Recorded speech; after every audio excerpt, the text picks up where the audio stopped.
Salut à tous, aujourd'hui dans cette vidéo je vais vous montrer comment transférer un OS sur un SSD sans réinstallation de Windows.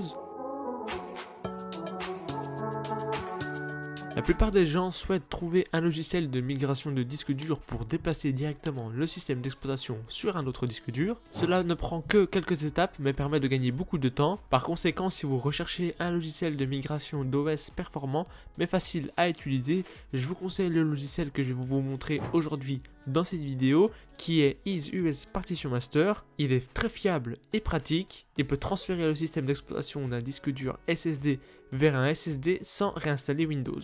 Alors pour la première étape, ce que vous allez faire, c'est connecter le nouveau SSD à votre ordinateur. Ensuite, une fois que cela est fait, vous pouvez directement nettoyer les fichiers ou si vous avez quelques fichiers qui restent sur votre disque dur, vous pouvez les supprimer. Vous pouvez mettre de l'ordre dans votre disque dur grâce au logiciel d'EaseUS Clean Genius. Il va vous permettre de nettoyer les fichiers inutiles et les gros fichiers de l'ordinateur très facilement. Alors pour commencer, vous allez aller sur le lien qui se trouve en description. Vous allez vous rendre sur le site d'EaseUS et vous allez télécharger le logiciel EaseUS Partition Master Suite. Donc c'est grâce avec ce logiciel qu'on va pouvoir faire ce qu'on a à faire dans cette vidéo. Donc vous le téléchargez et vous l'installez sur votre ordinateur et une fois que c'est fait, vous allez pouvoir l'ouvrir. Vous allez ensuite cliquer sur PC Cleaner et installer EaseUS Clean Genius. Ensuite, vous allez cliquer sur Cleanup et sur Scan pour commencer à nettoyer le système et rendre votre PC comme neuf. Le logiciel va scanner tout votre ordinateur pour trouver des fichiers de données inutiles qui prennent beaucoup d'espace. Vous pouvez sélectionner les gros fichiers inutiles, les fichiers inutiles du système et les entrées invalides de Windows et cliquer sur Clean pour lancer le processus du nettoyage de système. Lorsque l'analyse est terminée, vous allez cliquer sur Done pour finir de nettoyer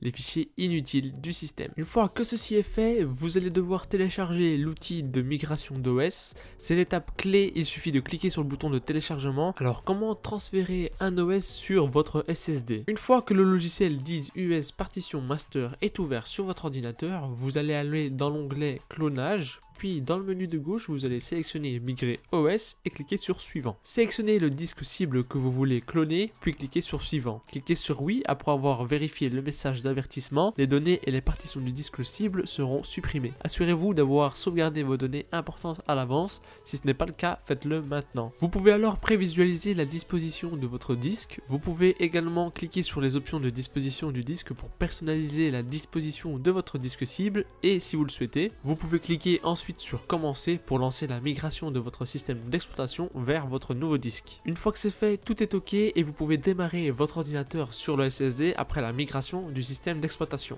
Alors pour ce faire, vous allez retirer l'ancien disque dur d'OS et utiliser le nouveau comme démarrage. Pour ce faire, vous allez redémarrer le PC et appuyer sur la touche F2 ou F8 ou encore Del pour entrer dans le BIOS. Allez dans la section Boot, définissez le nouveau SSD comme lecteur de démarrage et ensuite enregistrez les modifications, puis redémarrer votre ordinateur. Une fois que c'est fait, votre ordinateur va donc redémarrer sur le bon disque dur avec le nouvel OS. Alors voilà, c'était tout pour cette vidéo. N'hésitez pas à me dire ce que vous en pensez dans les commentaires. Si jamais vous voulez d'autres vidéos de ce genre, n'hésitez pas à vous abonner et à activer la cloche de notification pour recevoir les prochaines vidéos. Et moi je vous dis à la prochaine, ciao!